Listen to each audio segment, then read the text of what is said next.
Among the many great objects of the Porzellansammlung in Dresden is this, by now very familiar, enchanting porcelain temple, which, around 1747, presumably formed the centerpiece of an elaborate sculptural display on a European dining table. In my talk today, I want to reveal its surprising English provenance as it moved from the table to become a collector's trophy and private family heirloom in the 19th century, evolving into a national treasure when it entered a public museum in the 20th century. Until 1918, Felbrigg Hall, seat of the Wyndham family since 1459, had an impressive collection of mid-18th century Meissen porcelain.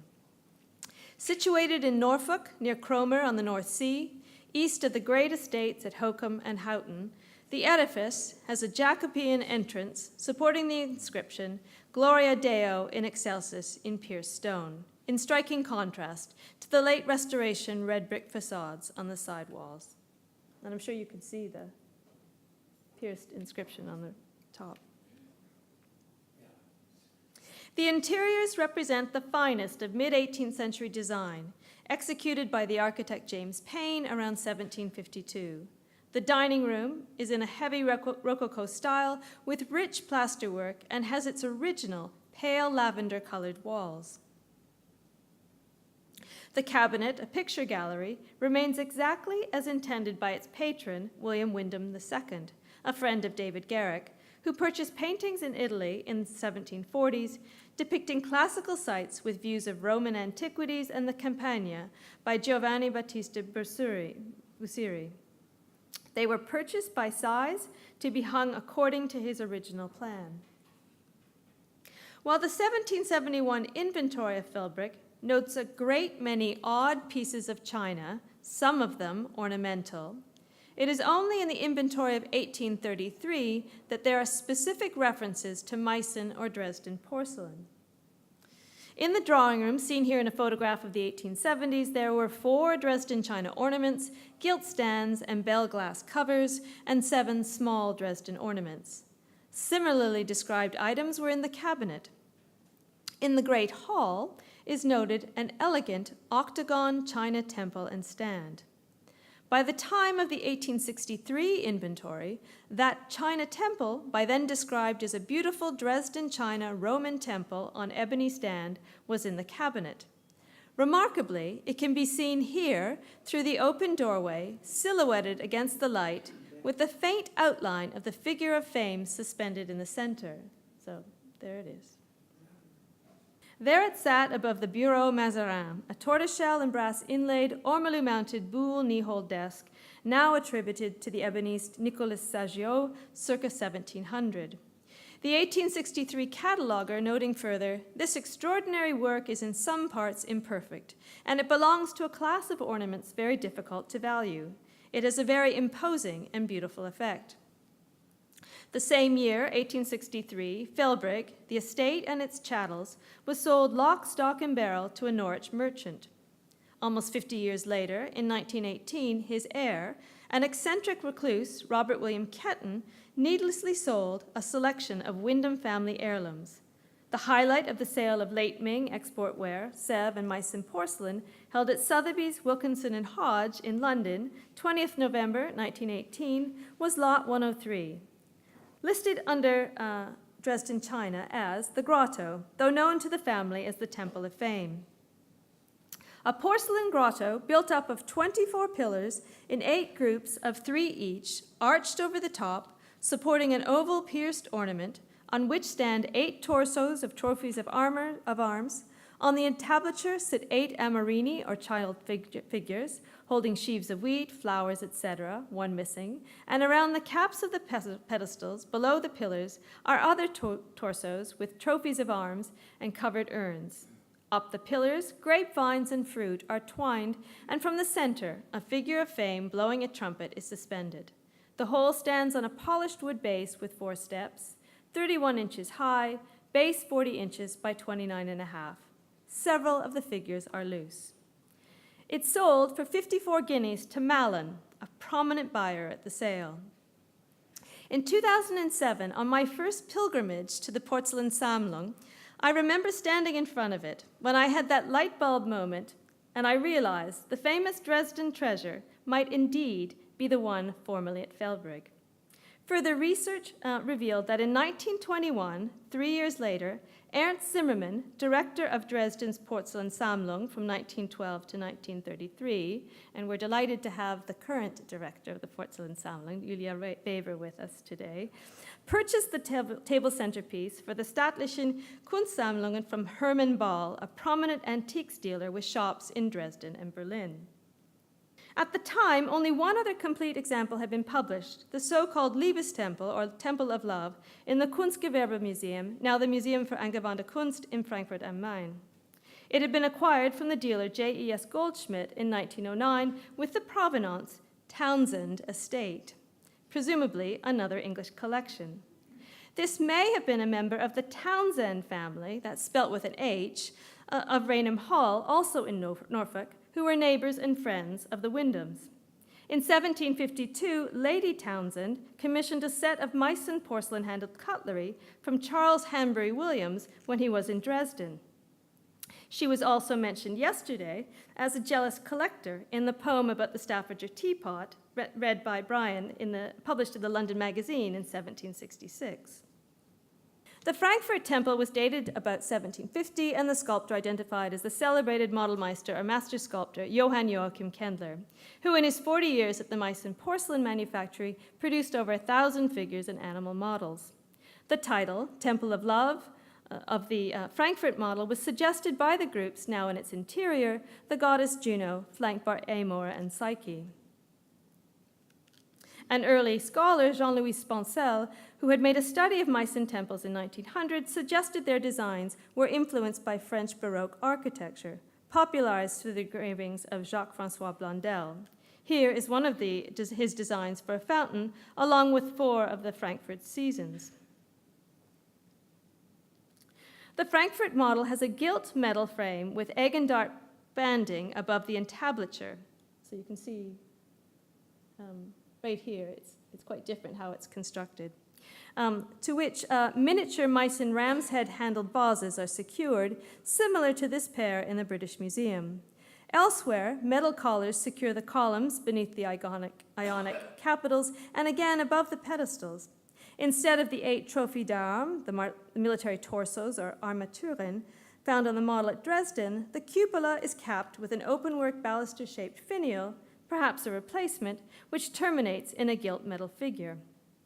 The temple was restored in 2016 by Dr. Sabine Morishat, a conservator at the Museum für angewandte Kunst, and I thank her for providing these figures, these images. On the Frankfurt model, the seated amorini or putti, emblematic of the seasons, are raised on pedestals as originally designed by Kendler in March 1741, whereas on the Dresden model, the seated putti have no pedestals. And at the base of the columns, there are no trophies, just figures of putti on small brackets. These models of the seasons were popular among Parisian marchands messiers, merchants of luxury goods, who often incorporated them into objets d'art with ormolu and gilt metal mounts. A third temple is in the collection of the Marquess of Bath, displayed at Longleat, near Warminster in Wiltshire. And I thank Kate Harris, the archivist, for providing me with this image. It was acquired sometime before December 10, 1881, when it appeared in a wood engraving in the Illustrated London News depicting the Long Gallery. And I think you can see it's just right there as a detail. At the time, they were celebrating the visit of the Prince and Princess of Wales. John Alexander Thynne, 4th Marquess of Bath, who remodeled the interiors of Longleat in the Italian taste in the 1860s and 70s, is credited as the purchaser. His acquisitions, primarily of Italian works of art, were bought in London and on the continent. At the time, Longleat was already famous for its collection of life-size Meissen animals and birds.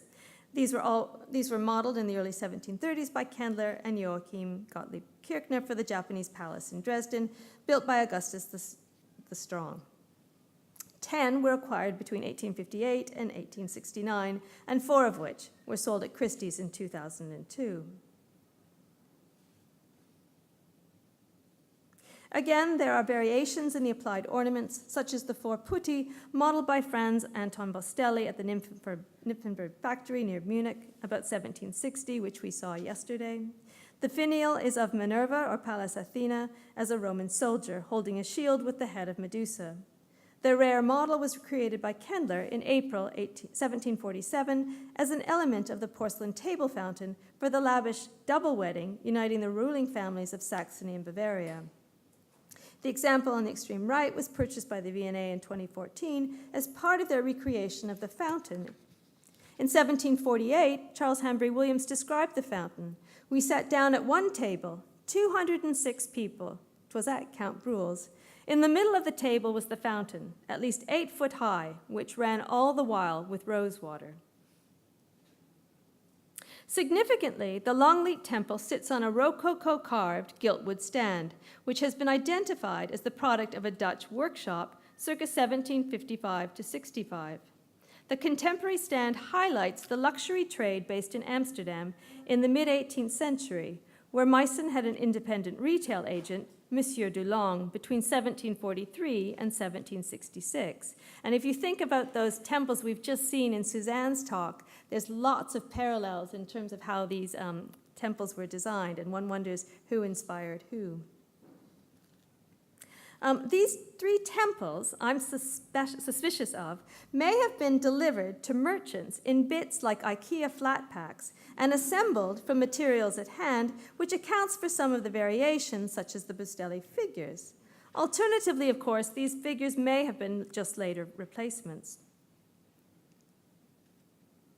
An undated production or design drawing for the arches on the temples, depicting a trophy and vases on brackets survives in the Meissen Manufactory Archives, and I thank Joseph Selmayr for sharing it with me.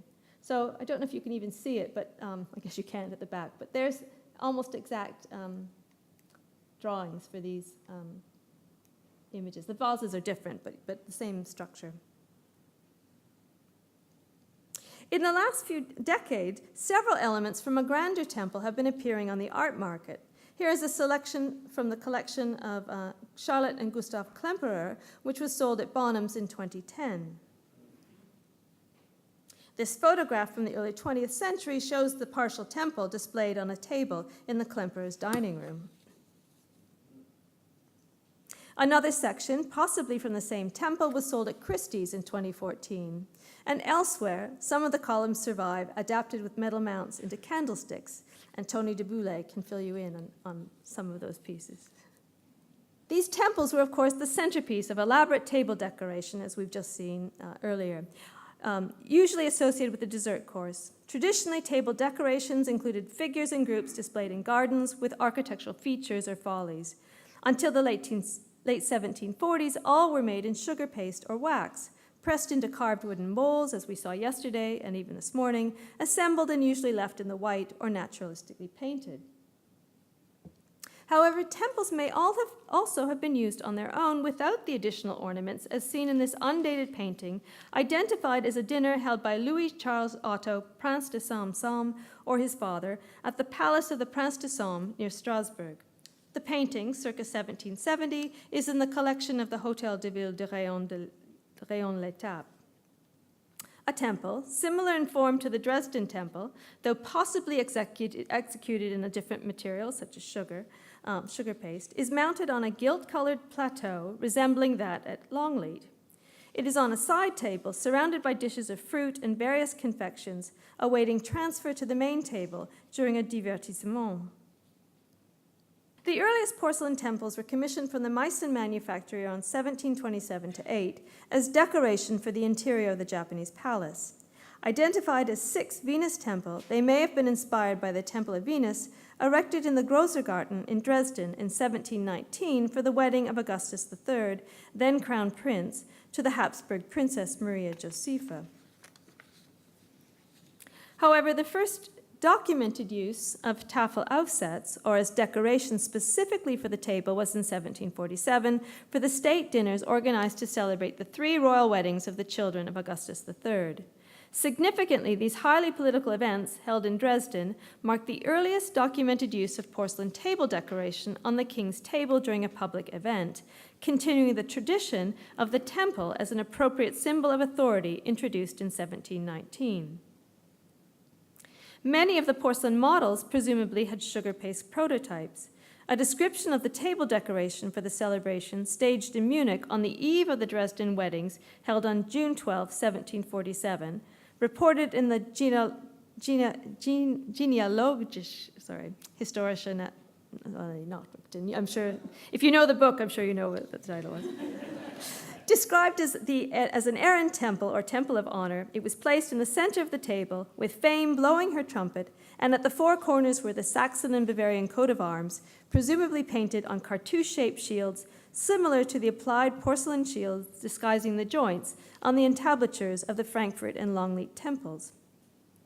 Elaborate desserts were a lavish spectacle during the first of these weddings. The components of the table display are thought to have been assembled like a puzzle under the gaze of the guests while they gathered around the ceremonial table in the king's dining room at the conclusion of the third savory course. We are, of course, indebted to Maureen Cassidy Geiger for her research on the history of Saxon court dining for much of our information.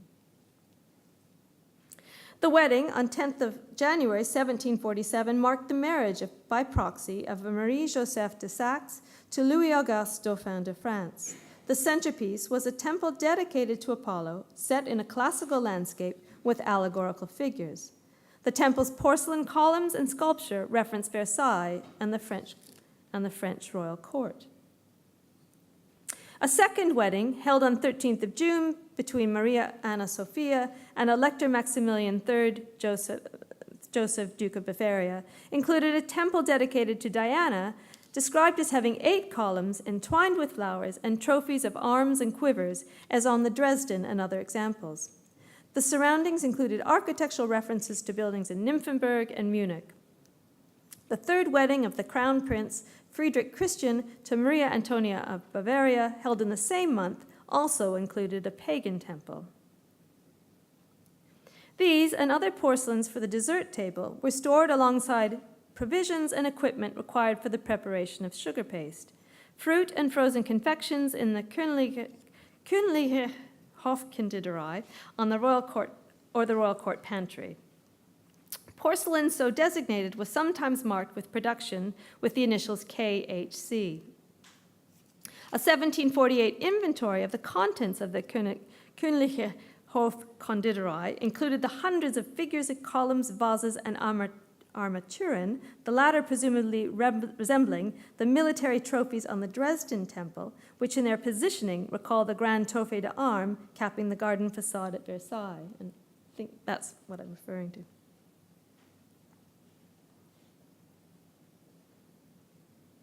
The contents of the Hofkonditorei have not survived intact. However, in the Kunstgewerbe Museum Berlin, there are fragments of an 8-columned temple with elaborate rocaille-scrolled columns and a pierced domed canopy severely damaged in 1945. It's marked KHC in purple enamel and the mounts on the canopy. Architecturally, the form evokes the Baroque pavilions, which at the same time surrounded the palace in the Großer Garten, but with the elements of the modern or Rococo style. Indeed, this may have been one of the temples supplied to the court in 1747. A colossal Ehren oder Triumphalpforte, honor or glory or triumphal arch, also in the Rococo style, was created by Kendler as the centerpiece for a state dinner for Augustus III on 5th of March 1749 in the Palais Taschenberg, Dresden. In 1771, this illustrated pamphlet was printed advertising its proposed sale at 5,000 thalern. It was unsold in 1779. A copy using the original molds was reproduced in 1931 and is on display in the Meissen Factory Museum. Complete at 3.56 meters, it's the largest temple ever constructed. It comprised a clock, a bell tower, flanked by the seated figures of Apollo and Minerva, supported on 4 Telamon pillars in the form of Hercules, and buttressed by 4 rocaille-scrolled pillars. Until 2010, the only known surviving elements to be published had been a pair of Hercules pillars with gilt details in the Landesmuseum Württemberg, Stuttgart, and they stand almost 34 inches in height. However, in an article published in Apollo in 2010, I proposed that a pair of porcelain legs with gilt details on a late Regency chiffonnier were also part of the original temple, matching the rocaille scrolled pillars. So you can see this element here matches identically these. The chiffonnier is at Hughenden Manor, Buckinghamshire, the national property of the National Trust, which is the home of the former Prime Minister, Benjamin Disraeli, and his wife, Mary Ann, 1st Viscountess Beaconsfield. In addition to the columns, the back rail is also mounted with 3 porcelain foliate arches that match the arches above the figures of Hercules. So again, you can see almost identical examples. On the 3rd of March, 1754, an Ehrentempel was delivered to Heinrich Count von Brühl, director of the Meissen porcelain manufactory and Prime Minister of Saxony, who had royal permission to select and commission wares from the factory for his use at no personal expense. Other porcelain items supplied along with the temple were 74 white figures of various sizes, 115 pedestals, 36 shields or cartouches, 16 vases, 8 trombones, 3 swords, and other smaller items, all objects appropriate for a military-themed celebration. Unfortunately, it's not possible to identify the model delivered. A 1753 inventory of the contents of Brühl's konditorei in his palace at Dresden notes another smaller temple listed among the miniature porcelain pyramids, farmhouses, barns, gondolas, and fountains associated with his dessert displays, which we're going to hear about, I think, later. In addition, there was a large assortment of large columns, capitals, and cornices, including 10 large columns entwined with flowers among the 2,000 figures recorded. In August 1756, at the start of the 7 Years' War, Prussian troops invaded Saxony and entered Dresden. Frederick the Great took as his residence Brühl's palace in the Friedrichstadt, and Brühl's collection was plundered. In January 1758, Brühl's lavish palace in Poland, Schloss Pforten, was also plundered and set on fire. No complete temples are recorded in the 1765 inventory of Brühl's estate, completed 2 years after his death. Interestingly, as early as 1760, some of Brühl's plundered goods appear to have made their way to London via the Netherlands, as announced in the Daily Advertiser. To be sold at auction by order of the administrator of John Cecil, deceased, late of Merton Abbey in Surrey. Cecil appears to be an entrepreneur in the calico printing business and left an estate valued at £20,000 in 1760. The sale included the large and valuable collection of fine Dresden porcelain and old Japan brought from his late seat called Titsey Place, seen here, near Westerham, Surrey, the ancient seat of Sir Thomas Gresham. Likewise, some most magnificent pieces of fine Dresden porcelain taken out of the palace of Count Brühl in Saxony and purchased lately in Holland by the late Mr. Cecil, consisting of vases, urns, and flower pots, 3 feet high. Now, of course, it could just be alternative facts published to sell objects in the sale, but I suspect that they really have come from Count Brühl's estate. Understandably, the fragility and complexity of the design of these temples, the model in Frankfurt apparently numbering 114 parts, predisposed them to collapse, and fragments of columns and other elements, most unpublished, only hint at their popularity. A damaged Meissen pavilion, possibly a temple, was inventoried in 1788 in the office, the confectionery kitchen and storerooms, of the Duc de Richelieu, a French envoy extraordinary who also attended the proxy marriage of the Dauphin to Marie-Joseph de Saxe in January 1747.